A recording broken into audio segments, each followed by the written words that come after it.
శృతి రవితో ఎలా అంటూ ఉంటుంది.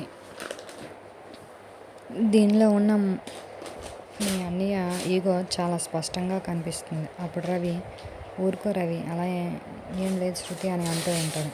ఎలా చెప్పను తెలుసా అని అంటుంది శృతి. ఇన్ని రోజులు మీనా అతన్ని కంట్రోల్లో ఉంది. ఇప్పుడు మీనాకి నేను సపోర్ట్గా నిలబడుతున్నాను. తన ఖర్చుకి డబ్బులు ఇస్తున్నాను. ఇలా మా రిలేషన్ ఉంటే మీనా తన సొంతగా కాళ్ళ మీద నిలబడుతూ ఉంటుంది. అప్పుడు మీ అన్నయ్య ఆటలు సాగవు. ఆ భయం మొదలైంది మీ అన్నయ్యకి. నువ్వు కొంచెం లాజిక్గా ఆలోచించు శృతి. అన్నయ్య ఆ భయమే ఉంటే వదినతో పూల కొట్టు ఎందుకు పెట్టిస్తాడు? మొన్న అమ్మ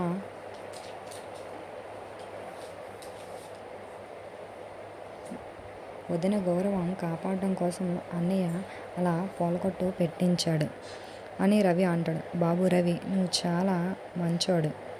నువ్వు శత్రువుల్లో కూడా మంచి గుణాన్ని వెతకగలవు. నీకు అందరూ గొప్ప గొప్ప వాళ్ళలాగే కనిపిస్తారు.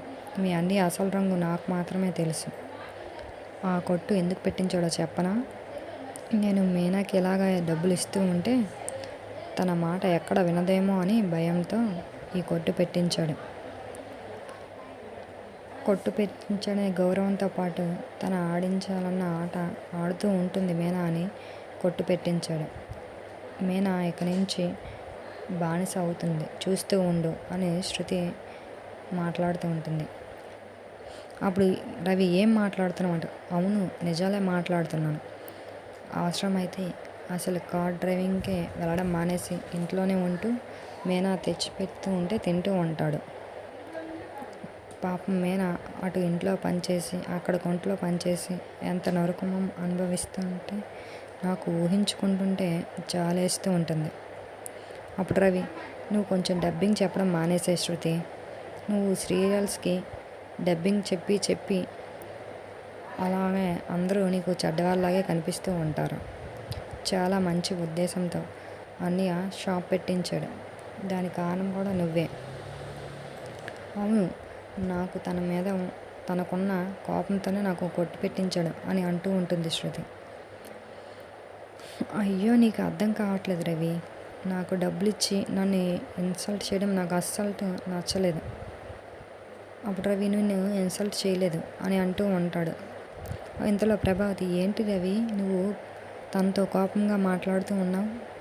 వీళ్ళన్నయ్య బాలు కేవలం ఈగోతోనే డబ్బులు ఇచ్చి నన్ను డబ్బులు ఇచ్చాడు బాలు అని అంటుంటే రవి నమ్మడం లేదు.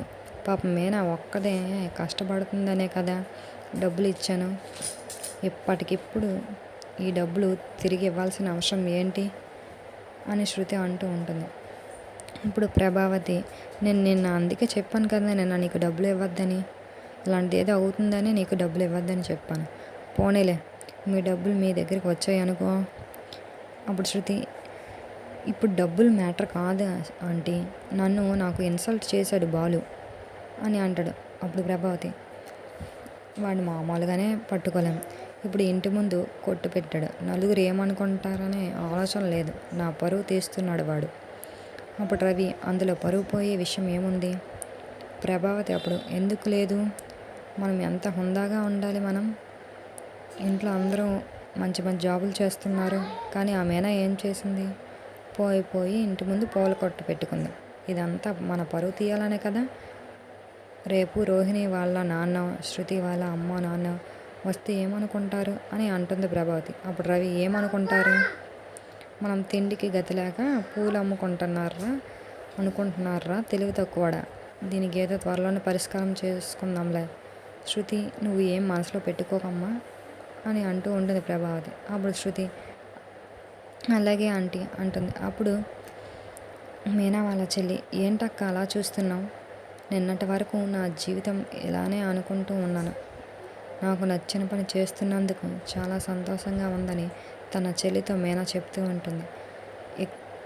ఇప్పటి నుంచి ఎవరు నన్ను అడిగినా పూలకొట్టు ఉందని చెప్పుకోవచ్చు అని మీనా అంటుంది. అప్పుడు మీనా వాళ్ళమ్మ, ఆ కొత్తగా వచ్చిన అమ్మాయి నీ పనికి డబ్బులు ఇచ్చిందంట కదా. ఆ మాట నాకు తెలిసింది. అవునవును, శృతి మంచి అమ్మాయి అనుకుంటుంటే కొంచెం ఎక్కువ చేస్తున్నట్టు ఉంది అని మీనా వాళ్ళ చెల్లి అంటుంది.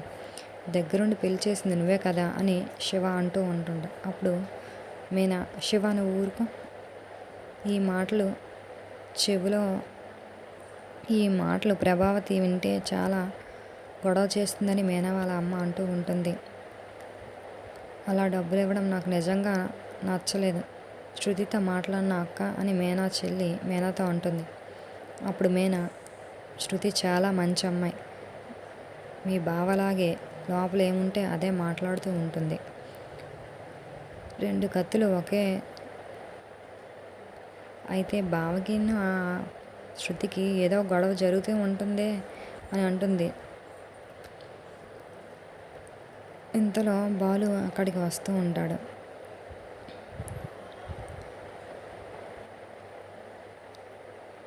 బాలు అంటూ ఉంటాడు, తీసుకోండి అత్తయ్య, టిఫిన్ తెచ్చాను, మీరందరూ తింటూ ఉండండి. ఇది నీకోసం స్పెషల్గా వేయించాను మసాలా పూరి. మీనాకే అంటూ ఉంటాడు, నీకెప్పుడు నేనేది తెచ్చిపెట్టలేదు, ఎప్పుడు నా కోసమే చేస్తూ ఉంటావని మీనాకి మసాలా పూరి తెస్తాడు. అప్పుడు